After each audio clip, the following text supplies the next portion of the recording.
യോഹന്നാന്റെ സുവിശേഷം 1:16. അവൻ്റെ നിറവിൽ നിന്ന് നമുക്കെല്ലാവർക്കും കൃപമേൽ കൃപ ലഭിച്ചിരിക്കുന്നു.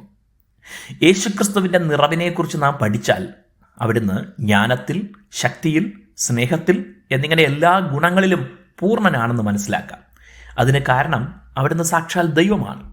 ദൈവത്തിന് മാത്രമേ ഈ സൽഗുണ പൂർണ്ണത ഉള്ളൂ. അതുപോലെ യേശുക്രിസ്തു കൃപ നിറഞ്ഞവനാണ്, അതിലുപരി കൃപയിൽ പൂർണ്ണനാണ്. അതാണ് യോഹന്നാൻ ഇവിടെ അർത്ഥമാക്കുന്നത്.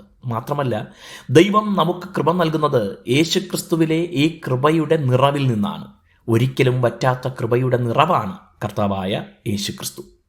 യേശുക്രിസ്തുവിലെ ഈ കൃപയുടെ നിറവിൽ നിന്ന് നമുക്കെല്ലാവർക്കും കൃപമേൽ കൃപ ലഭിച്ചിരിക്കുന്നു എന്നാണ് യോഹന്നാൻ പറയുന്നത്. ആരാണ് ഈ നാം? ഇവിടെ യോഹന്നാൻ പ്രാഥമികാർത്ഥത്തിൽ ഉദ്ദേശിക്കുന്നത് യേശുക്രിസ്തുവിനെ കൈക്കൊണ്ട ഏവരുമാണ്.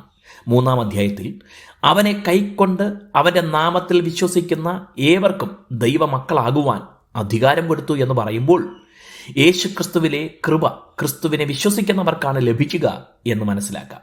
എന്നാൽ എല്ലാവർക്കും എന്നതിൽ ഇനിയും ആരെല്ലാം വിശ്വസിക്കാൻ മുന്നോട്ട് വരുന്നുവോ അവർക്കെല്ലാവർക്കും എന്ന് വിശാലമായ അർത്ഥമുണ്ട്. കൃപയാലല്ലോ നാം രക്ഷിക്കപ്പെട്ടിരിക്കുന്നത് എന്ന് പൗലോസ് അപ്പോസ്തലൻ എഴുതുന്നതിൽ അത് വ്യക്തമാണ്.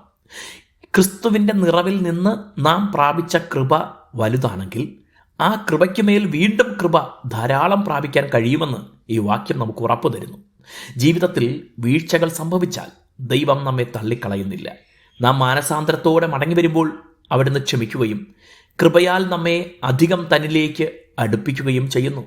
പരിമിതികളെ അതിജീവിച്ച് ദൈവഹിതം ചെയ്യാനും ദൈവത്തിനായി ശുശ്രൂഷകൾ ചെയ്യാനും അധികം കൃപ ഓരോ ദിവസവും അവിടുന്ന് നൽകും. പ്രാർത്ഥിച്ച് ദൈവത്തോട് അപേക്ഷിച്ചാൽ ഇനിയും ധാരാളം കൃപ ലഭിക്കും.